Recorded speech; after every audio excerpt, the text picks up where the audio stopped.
నమస్తే welcome to 30 minutes. ఈ భూమి మీద జీవం పుట్టుకే ఓ అద్భుతం. సరే, అది ఎలా జరిగింది, ఎప్పుడు జరిగింది, అసలు ఈ విశ్వం ఎలా ఆవిర్భవించిందన్న అంశాలపై ఎన్నో విశ్లేషణలు, మరెన్నో వాదనలు. సైన్స్ కూడా అంతు చిక్కని రహస్యాలు ఎన్నెన్నో. జీవం పుట్టుక సంగతి పక్కన పెడదాం. ఇప్పుడు టాపిక్ అది కాదు. నడుస్తున్న ముచ్చటంతా జీవం అంతం గురించి, యుగాంతం గురించి. ఎస్, అసలు ఈ భూమి మీద జీవించలేని పరిస్థితి వస్తుందా? అందుకు వైరస్లే కారణమవుతాయా? అంతు చిక్కని వైరస్తో ఈ ప్రపంచం అంతం అవుతుందా? ఆ రోజులు దగ్గరలోనే ఉన్నాయా?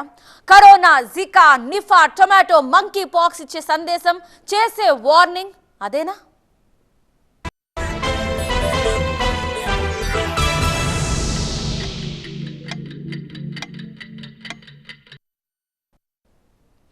దండయాత్ర. ఇది వైరస్ల దండయాత్ర. కరోనా అల్లకల్లోలం చేసింది. ప్రతి ఒక్కరికి చావు భయాన్ని పరిచయం చేసింది. భూగోళంతో ఫుట్బాల్ ఆడింది. అఫ్కోర్స్ ఇప్పటికీ ఈ ప్రపంచం కరోనా చేతుల్లోనే బందీగా ఉంది. ఆ మహమ్మారి భయం మన మస్తిష్కాల్లోంచి ఇంకా తొలగిపోలేదు. ఈ గ్యాప్లోనే మరో వైరస్ వచ్చేసింది. నెక్స్ట్ నేనే అంటూ క్యూలో నిల్చుంది. ఇప్పటికైతే అధికారికంగా ఎలాంటి డెత్స్ లేవు. But be careful. మరో యుద్ధానికి సిద్ధం కండి అంటూ ఒక వార్నింగ్ బెల్ మోగించింది WHO.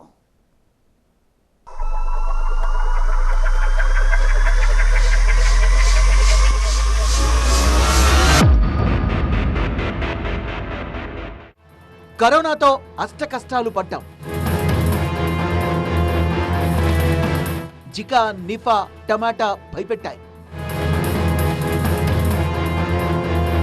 ఇప్పుడు మంకీ పాక్స్ రూపంలో మరో మహమ్మారి. ఇప్పటికే 12 దేశాల్లో 180కి పైగా కేసులు. అమెరికా టు యూరప్ వేగంగా చుట్టేస్తోన్న వైరస్. పాత వైరస్ కొత్తగా రూపాంతరం చెందిందా? మంకీ పాక్స్ విషయంలో మన దేశం సేఫేనా? మంకీ పాక్స్ కొద్ది రోజులుగా ప్రపంచాన్ని భయపెడుతోన్న పేరు. ఇంకా మన వరకు రాలేదు. కానీ ఈ గ్లోబలైజేషన్ యుగంలో ఒకచోట పుట్టిన వైరస్ ఇతర దేశాలకు వ్యాపించేందుకు పెద్దగా టైం పట్టకపోవచ్చు. కరోనా విషయంలో ఏం జరిగిందో ఇప్పటికే చూశాం. అయితే ఈ మంకీ పాక్స్ కూడా అంతే వేగంగా వ్యాపిస్తుందా? ఈ వైరస్ కు ప్రాణాలు తీసే శక్తి ఉందా? మళ్ళీ ట్రావెల్ బ్యాన్స్, లాక్డౌన్స్ చూస్తామా అన్న ప్రశ్నలు, ఇంకా ఎన్నెన్నో డౌట్లు అందరినీ వెంటాడుతున్నాయి. We are used to overcoming a pandemic already. So manandariki telusu how to live through a pandemic and how to avoid enhancing pandemic ni peddaga cheyakunda ela chesukovachu anedi andaram train ayi unnam. Manchiga masks veskondi, public places ki tirugodu, hand wash and avoid unnecessary travel. Government lockdown pettunda leda anedi number of cases ni batti spread ni batti government is a better body to decide on that. ప్రస్తుతం ఉన్న data ప్రకారం, వైద్యులు, శాస్త్రవేత్తలు చెప్తున్న మాటల ప్రకారం మరీ అంతలా భయపడాల్సిందేమీ లేదు. మంకీ పాక్స్ తో ప్రాణాలు పోయిన ఘటనలు లేవు. బట్ ఇంతకు ముందు చూడని దేశాల్లో కూడా ఈ వైరస్ వ్యాపించడం, కేసులు అంతకంతకు పెరుగుతూ పోవడం, పాత వైరస్ కొత్తగా మారి వ్యాపిస్తుండడం కాస్త ఫోకస్ చేయాల్సిన అంశాలు. ఇప్పటి వరకు పెద్దగా పరిశోధనలైతే జరగలేదు. కానీ ఈ మంకీ పాక్స్ కారణంగా ఒకేసారి ఇన్ని దేశాల్లో ఇన్ని కేసులు నమోదు కావడం మాత్రం ఖచ్చితంగా లైట్ తీసుకునే ఇష్యూ కాదంటున్నారు సైంటిస్టులు. సో ఇవన్నీ ఏంటంటే, ఇప్పుడు ఈ ప్రస్తుతం ఉన్న క్లైమేట్ చేంజ్ వల్ల, గ్లోబల్ వార్మింగ్ వల్ల జంతువులు కూడా వాటిలో వాళ్ళ లైఫ్ స్టైల్ ఏదైతుందో, జీవనాధారమైన ఫారెస్ట్ నుంచి కొంచెం హ్యూమన్ ఇంటరాక్షన్ అనేది పెరిగింది. అంటే జంతువులు అడవిలో వదిలేసి కొంచెం మనుషులు దగ్గర అవుతున్నారు. అట్లనే జంతువుల ఆహారం తినే వాళ్ళలో కూడా ఇవన్నీ చూసినట్టయితే జంతువుల్లో వచ్చే వైరస్ మెల్లిమెల్లిగా మనుషుల్లో ట్రాన్స్మిట్ అవ్వడం చూస్తున్నాం. దీనికి ప్రధాన కారణం సైంటిస్ట్ ఏం చెప్తున్నారంటే, mainly climate change, global warming వల్ల ఎనిమల్స్లో ఉన్న బాడీ టెంపరేచర్స్ మారడం వల్ల ఈ ట్రాన్స్మిషన్ అనేది మనలో పెరిగింది. మంకీ పాక్స్ ఫస్ట్ కేస్ బ్రిటన్లో నమోదైంది. జస్ట్ రోజుల వ్యవధిలోనే మిగతా దేశాలకు స్ప్రెడ్ అయింది. కెనడా, స్పెయిన్ సహా 12 కంటే ఎక్కువ దేశాల్లో ఈ వైరస్ కేసులు కాస్త భయపెట్టే స్టేజ్లోనే పెరుగుతున్నాయి.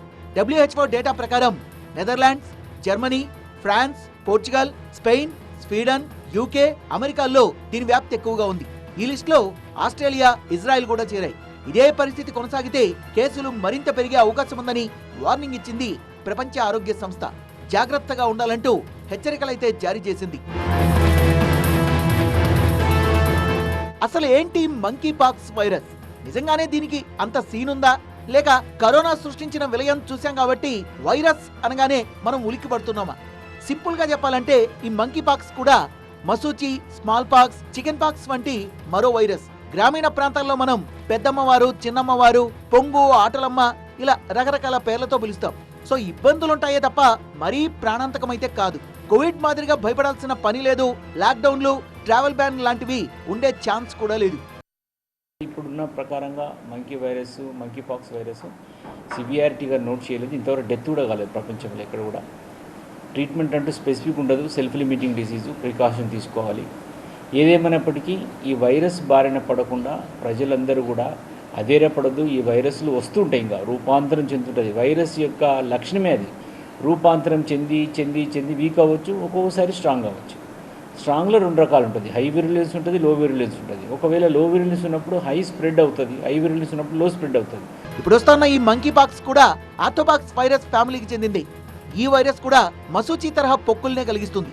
1958లో తొలిసారి దీన్ని కోతుల్లో గుర్తించారు. అందుకే దీనికి మంకీ పాక్స్ అనే పేరు వచ్చింది.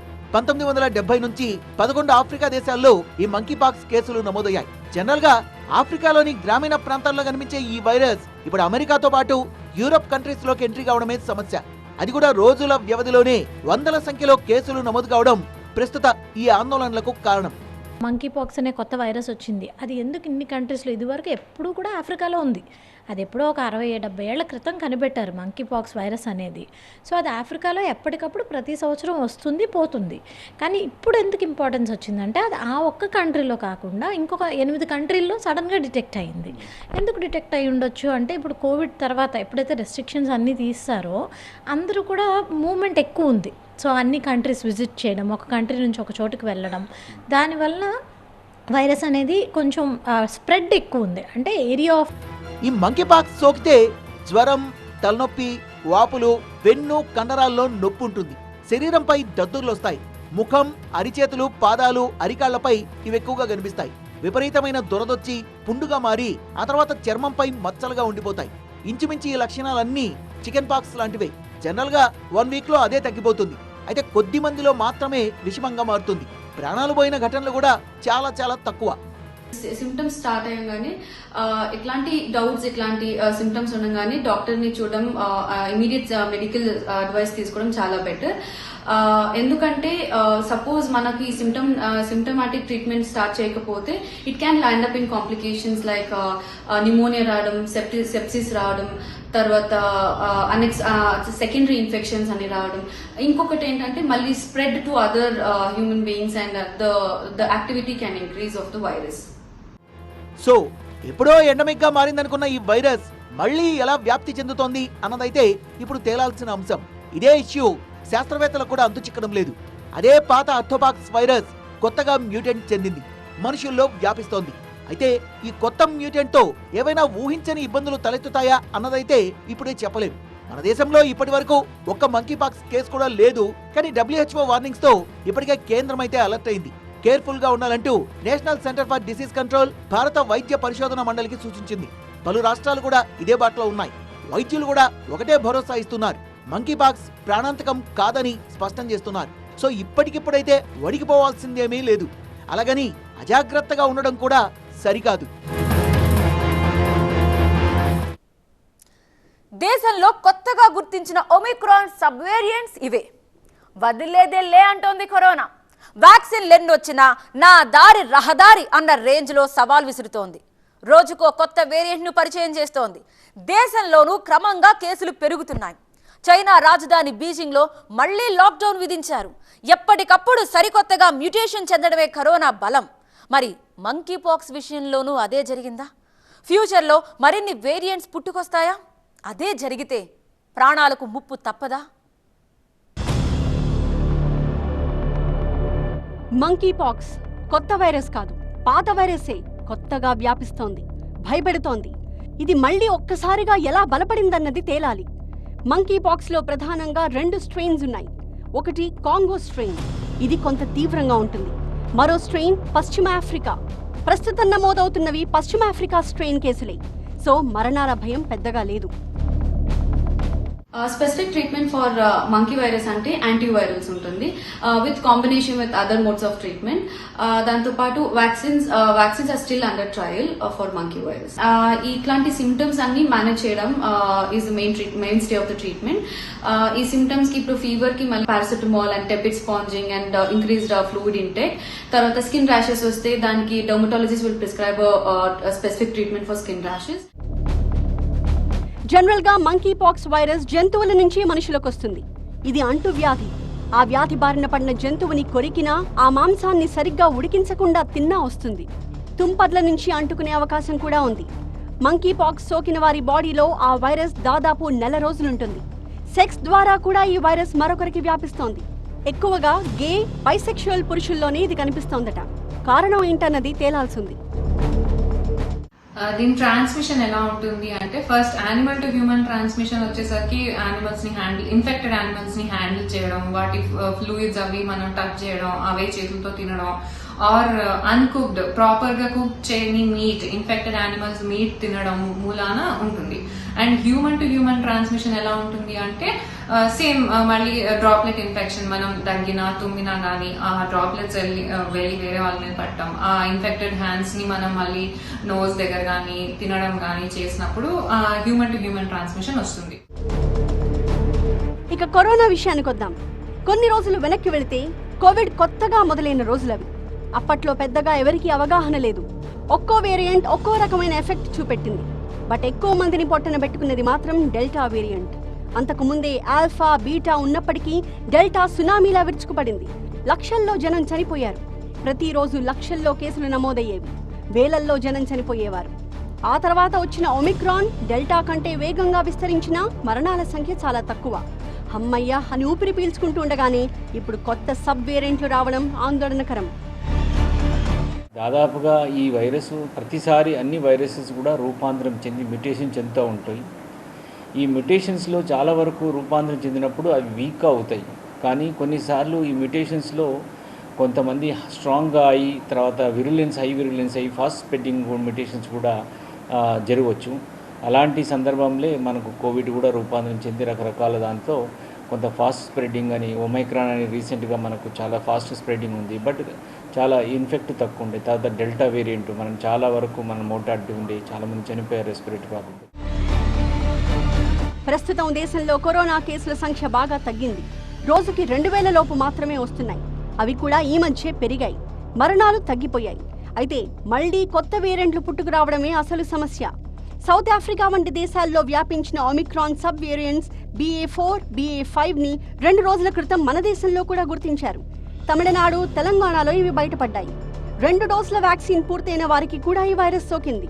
అయితే స్వల్ప లక్షణాలు మాత్రమే ఉండడం కొంతలో కొంత ఊరట. కేసు వచ్చినప్పుడు ఆ కేసు ఎవరెవరు కాంటాక్ట్ అంటాం, అంటే ఎవరెవరికి కాంటాక్ట్ అయ్యారో అవన్నీ కూడా మనం త్రూ టెక్నాలజీ తెలుసుకొని అది ఎక్కడి దాకా వెళ్తుంది, ఏ దిశలో వెళ్తుంది కేసు, అంటే ఏ కంట్రీ వైపు ఎక్కువ కేసెస్ ఉన్నాయి, అట్లాంటి మోడలింగ్ అనేది చేస్తున్నారు. మ్యాథమెటికల్ మోడలింగ్స్ చేసి మనం కంట్రోల్ అనేది చేయొచ్చు. కాకపోతే ఇంటర్నేషనల్ ట్రావెల్స్ పెరగడం వల్ల, తర్వాత ఈ గ్లోబల్ వార్మింగ్ కంట్రోల్ అంటే మితిమీరిన క్లైమేట్ చేంజ్ వల్ల కూడా ఈ వైరస్ యొక్క కొత్త వైరసెస్ పైన మన బాడీ ఇమ్యూనిటీ కూడా కరెక్ట్గా రెస్పాండ్ అవ్వలేకపోతుంది. ఎందుకంటే ఇవన్నీ మన బాడీలో అడాప్టెడ్ ఇమ్యూనిటీ కాదనమాట. సో ఇది కొత్త న్యూ వేరియంట్స్ కాబట్టి ఇమ్యూనిటీ వల్ల ఈ పాండమిక్స్ అనేవి పెరిగే ఛాన్స్ ఉంది. కానీ దీనివల్ల ప్రపంచం ఎక్స్టెంట్ అవుతుందని చెప్పడం మాత్రం అంత సులువుగా చెప్పలేము. BA.4, BA.5 వేరియంట్ల కారణంగానే సౌత్ ఆఫ్రికాలో కరోనా అత్యంత వేగంగా వ్యాపించింది. ఇప్పుడు ఈ వేరియంట్స్ మన దేశంలోకి ఎంట్రీ ఇచ్చాయి. ఇవి ప్రమాదకరం కాదు, కానీ వ్యాప్తి మాత్రం చాలా తీవ్రంగా ఉంటుంది. ప్రస్తుతానికి కేవలం 3 మాత్రమే గుర్తించారు. వారి నుంచి ఇతరులకు వ్యాపిస్తే మాత్రం మరోసారి కేసులు వేగంగా పెరుగుతాయి. దేశంలో ఇప్పటికే వ్యాక్సినేషన్ దాదాపు పూర్తయింది. అందుకే BA.4, BA.5తో మరణాలు ఉండకపోవచ్చు. ఆసుపత్రుల్లో చేరాల్సిన అవసరం కూడా చాలా తక్కువ. ఒక్కటి మాత్రం నిజం, ఈ ప్రపంచానికి కరోనా ముప్పు ఇంకా తొలగిపోలేదు. కొత్త వేరియంట్ల రూపంలో వైరస్ సరికొత్తగా వ్యాపిస్తూనే ఉంది. కరోనా పుట్టినిల్లుగా భావిస్తున్న చైనాలో మళ్లీ కొత్త కేసులు పెరుగుతున్నాయి. ఎన్ని జాగ్రత్తలు తీసుకున్నా ఫలితం లేకపోవడంతో బీజింగ్లోని కొన్ని ప్రాంతాల్లో మళ్లీ లాక్డౌన్ పెట్టారు. రెస్టారెంట్లు, థియేటర్లు, జిమ్లు, షాపింగ్ మాల్స్ని మూసేశారు. మరో వారం పాటు కఠిన ఆంక్షలు అమల్లో ఉంటాయి. 2 ఏళ్లు దాటినా కరోనా పీడ ఇంకా విరుగుడు కాలేదు. కొత్త వేరియంట్లు వస్తూనే ఉన్నాయి. అలాగే కొత్త లక్షణాలు కూడా కనిపిస్తున్నాయి. జ్వరం, దగ్గు, వాసన లేదా రుచి తెలియకపోవడం, గొంతు నొప్పి వంటివి ఇప్పటి వరకు ప్రధాన లక్షణాలు. ఇప్పుడు వీటికి కొత్తగా చర్మం మీద దద్దుర్లు, వినికిడి శక్తి తగ్గడం, చేతి గోళ్లలో మార్పులు, జుట్టు రాలడం కూడా చేరాయి. ప్రపంచవ్యాప్తంగా ఇప్పటికే పలు రకాల వ్యాక్సిన్లు అందుబాటులో ఉన్నాయి. వ్యాక్సినేషన్ కూడా వేగంగా జరుగుతోంది. అయినా కరోనా కొత్తగా మ్యూటెంట్ చెందుతూ ఎప్పటికప్పుడు ఛాలెంజ్ చేస్తూనే ఉంది. నిఫా, జికా, టొమాటో ఈ మధ్య కాలంలో పుట్టుకొచ్చిన వైరస్లు కరోనా విలయంతో పోలిస్తే ఇవి చేసిన నష్టం తక్కువే. బట్ గతంలో ఎప్పుడూ లేని విధంగా రకరకాల వైరస్లు ఎందుకు పుట్టుకొస్తున్నాయి? మన మనుగడకు ఎందుకు సవాల్ విసురుతున్నాయి? కొత్తగా మరో 15,000 రకాల వైరస్లు ఉద్భవిస్తాయన్న మాటల సంగతేంటి? ఈ స్ట్రగల్ ఫర్ ఎగ్జిస్టెన్స్ వార్లో చివరికి వైరస్లే విజయం సాధిస్తాయా?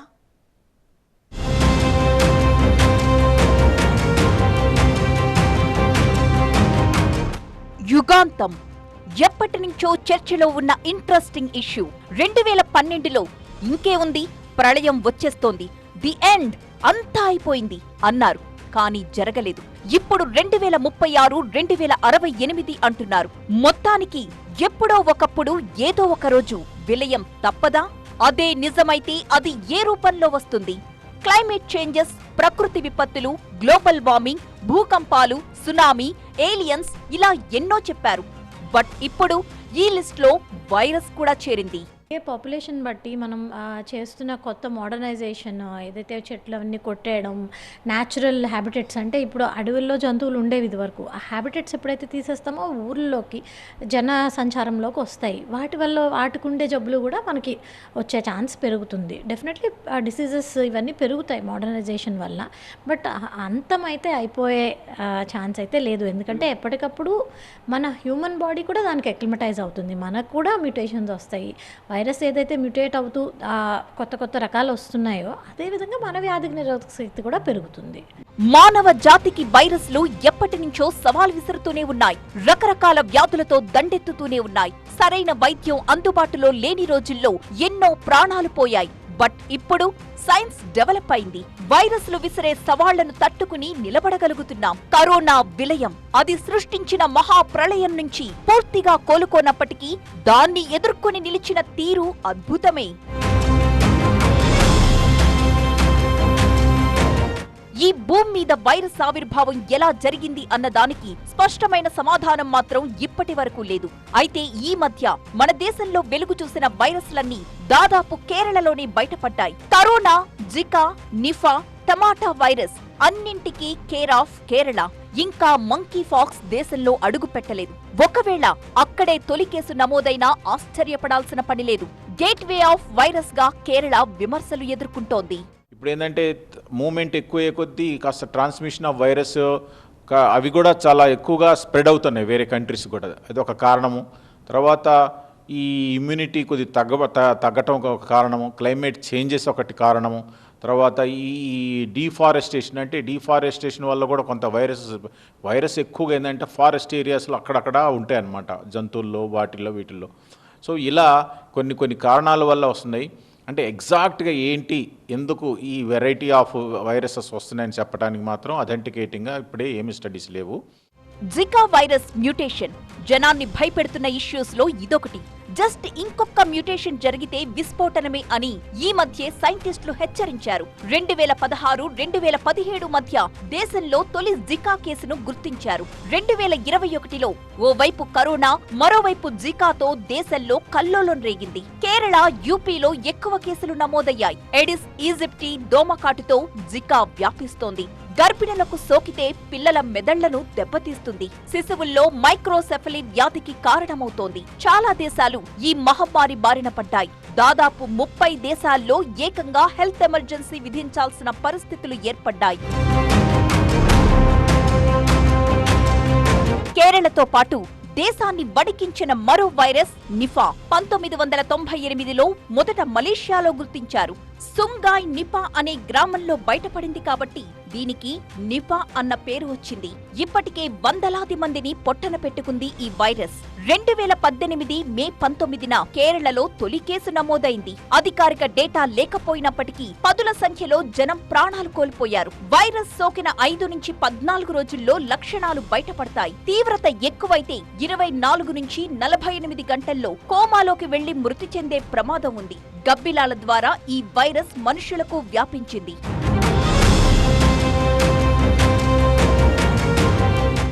ఈ మధ్య టమాటా ఫ్లూ కలకలం రేపింది. ఇది అత్యంత అరుదైన వైరల్ డిసీజ్. 5 ఏళ్లలోపు పిల్లల్లోనే ఎక్కువ కనిపిస్తుంది. ఈ ఫ్లూ సోకిన వారిలో చర్మం కమిలిపోవడంతో పాటు బొబ్బలు కూడా ఏర్పడతాయి. సాధారణంగా ఇవి ఎర్రటి రంగులో గుండ్రంగా టమాటా ఆకారంలో కనిపిస్తాయి కాబట్టే దీన్ని టమాటా ఫ్లూ లేదా టమాటా ఫీవర్ అంటున్నారు. ఈ వ్యాధి వైరస్ వల్ల వస్తుందా లేక చికెన్ గున్యా, డెంగీ ఫీవర్ సోకిన తరువాత కలిగే ప్రభావమా అన్నది మాత్రం ఇంకా నిర్ధారించలేకపోతున్నారు. ప్రస్తుతానికి కేరళలోని కొన్ని ప్రాంతాల్లో ఈ వ్యాధి కనిపిస్తోంది.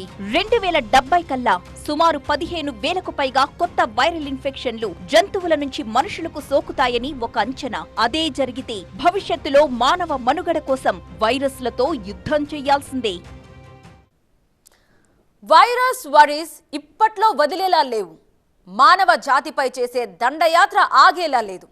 నిఫా పోతే జికా, ఆ తర్వాత కరోనా కాదంటే టొమాటో, రేపు ఇంకొకటి. ఏదో ఒక వైరస్ మన జీవితాలతో బంతాట ఆడుతూనే ఉంది. ఏదో ఒక రోజు ఈ ప్రపంచం వైరస్ల వల్లే అంతం అవుతుందన్నది కొందరి థియరీ.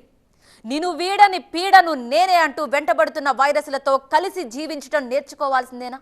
మన ముందున్న ఏకైక ఆప్షన్ అదేనా? ఇది ఇవాల్టి 30 మినిట్స్. చూస్తూనే ఉండండి TV9.